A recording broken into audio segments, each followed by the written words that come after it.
And thank you, Tatiana. Well, in political news, the race for the White House is down to 75 days and counting as Hillary Clinton and Donald Trump are making their way across the country, each stumping for votes. Hillary Clinton trumping on the fact that Donald Trump has not released his tax returns. On the other side, Donald Trump talking about emails. Our guest in studio, political analyst J.C. Polanco, he breaks down the latest in the race to the White House. J.C., good to have you. Hey, good morning. Hey, good morning to you. As we are talking now, obviously, 75 days, as we said, and counting. Let's talk about strategy here, because as we see numbers are showing that the GOP and the Republican Party really struggling in trying to get the White House. Is it safe to say that there is a concerted effort to save rest of the Senate, but pretty much concede the presidency? You know, so the Bronxites watching today, I mean, they know I'm a Republican, and most of them know I'm never Trump, but I'm also never Hillary, so it works out. And I'm going to give you the best impartial analysis that you can For the get. first time ever, go ahead. I'm going to try my best. Okay. I got to tell you, this is an interesting electoral map. It looks as if Donald Trump is going to get crushed in November. I mean, there's just no way around it. Every poll that we've seen shows Donald Trump down by almost double digits in all of the battleground states. He's going to lose the popular vote, and it looks like it's going to be a bloodbath for my party in November. Now, you know, 75 days is a very long time, and one day is an eternity in politics. So a lot of things can happen. And if Donald Trump and his staff do this correctly, they can tighten this race after Labor Day. You know, you got to take a look at the news and see what's happening with Hillary Clinton. I mean, the email scandal is not going away.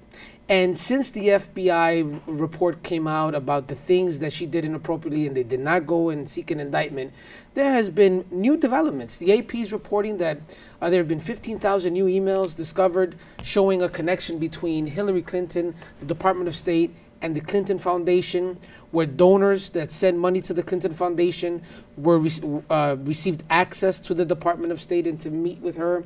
That's very dangerous. But given all of that, is that enough to change the tide? Well, it could be. You know, at the end of the day, this is a battleground state election. And Bronxites know this isn't about the popular vote. Bronxites know that New York is going to go Democrat. We know that.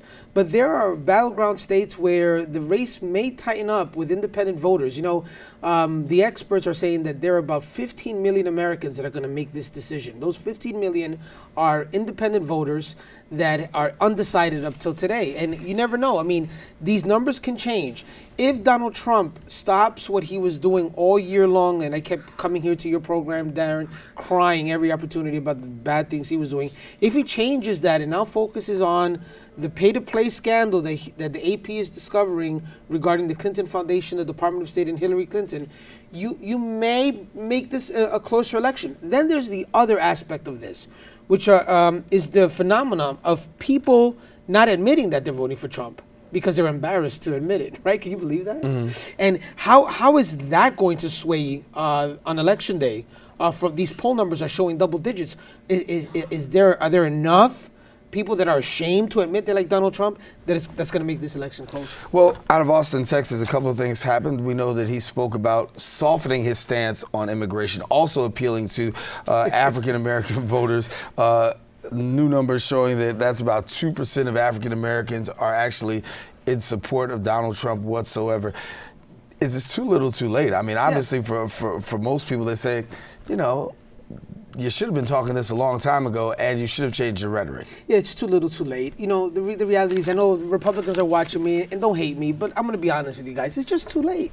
You cannot go talk about African-American issues in an almost exclusively white county and tell the crowd how terrible things are for African-American people. I mean, that's just awful thing to do. The optics are bad. The messaging is stereotypically bad. Well, he said, and it's quote, terrible. Quote, we want to make sure that you don't get shot. I mean, yeah, in addition to other things. I mean, I think it's too little too late.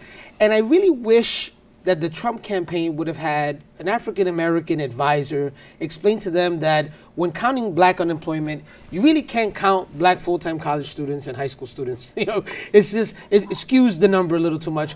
And I think there are some issues that African-Americans would agree are serious issues that Donald Trump brought up that the African-American community faces. But to be quite honest, I don't think he's the messenger, and I think that wasn't the crowd for him to deliver that. speech to, considering that he's been invited to speak at the NAACP and the National Association of Black Journalists, and he's refused to do those events, and he goes and gives these speeches. I think that African American voters are upset. The ones that I've spoken to are angry. I know that his black supporters today are stronger than ever and are happy that he addressed these issues, but I don't think they're enough to sway the election. As far as Hispanics, I'm Latino. I don't get, Hispanic election amnesia. I remember that for 15 months, all I heard was terrible things about undocumented immigrants and castigating so many of them as rapists and drug dealers and killers.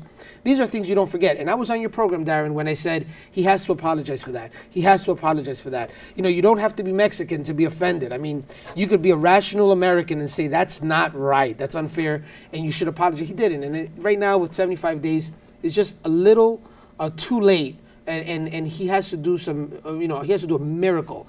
And I don't know what that miracle is to be able to get as many Hispanic and blacks supporting him that Mitt Romney did in 2012. Well, let's talk a little bit about your party for a minute, the GOP. For obvious reasons in the last election, people had said, if the GOP is ever going to win the White House, you have to do something to court the Latino vote. You're going to have to do something to court the African American vote. Given the fact that you have Donald Trump, you have this racist rhetoric, you have this, how far back has the GOP been set, given the fact with the Trump candidacy and all the racist and divisive rhetoric that we've heard?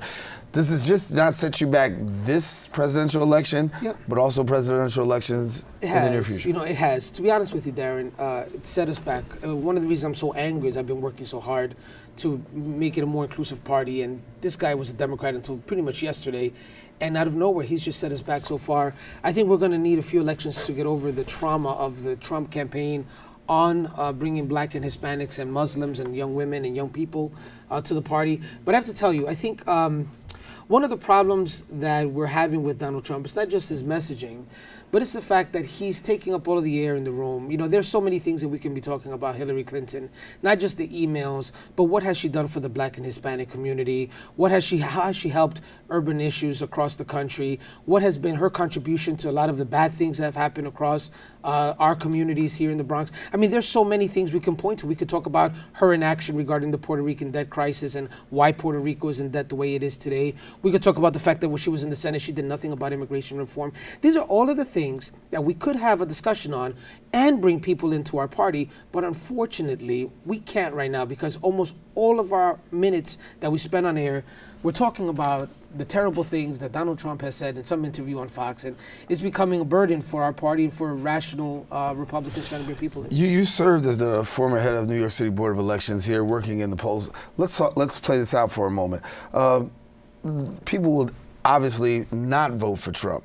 And then you have other people on the other hand who will vote. But breaking that vote up in terms of, okay, I'll vote Democrat on this issue, I'll vote Republican on this issue. How many people do we actually see split their vote when it comes to, because you have local elections as well. How's this going to play out? Do you see a split vote happening? No, not in the Bronx.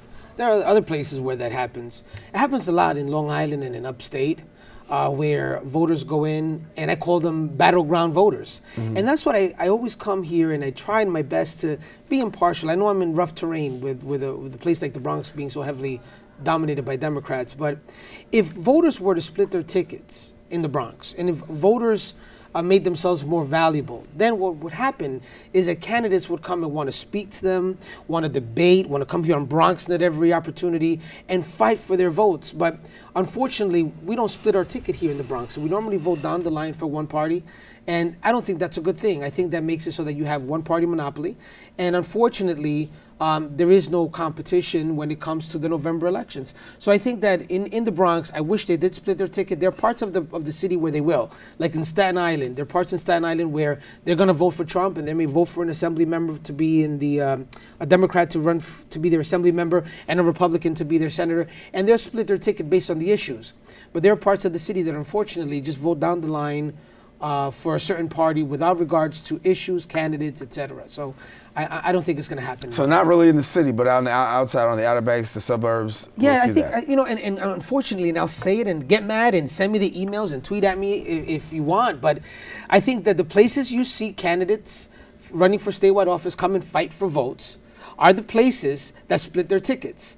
And that is why when you look at the presidential campaign today, you will see Hillary Clinton and Donald Trump continue to visit those states where the people are the deciding factor in this election, where they could vote Republican or Democrat. Those people fight for those votes, and they show interest in the needs of the people in those states. Ohio, Nevada, Colorado, Florida, these purple states, right? These states where people are fighting. I wish that the Bronx was like that. I wish that voters saw themselves as battleground voters, but that's not going to happen. And there are a lot of reasons for that. I think my party has ignored a lot of the issues in the inner city for a very long time, and I think that the Democrats have taken advantage of that in many ways. So I think that we need a reset button. I think once this election is over, and I predict Donald Trump is going to lose in November, like I predicted a year ago if he won the nomination, we can press reset and start a new party where we're going to bring people in and hopefully get some of that rhetoric out of people's minds for a little bit. All right, JC Polanco, it's always good to have you. You'll be back to break down some stuff in the near future. Thank you so much. All right, JC Polanco.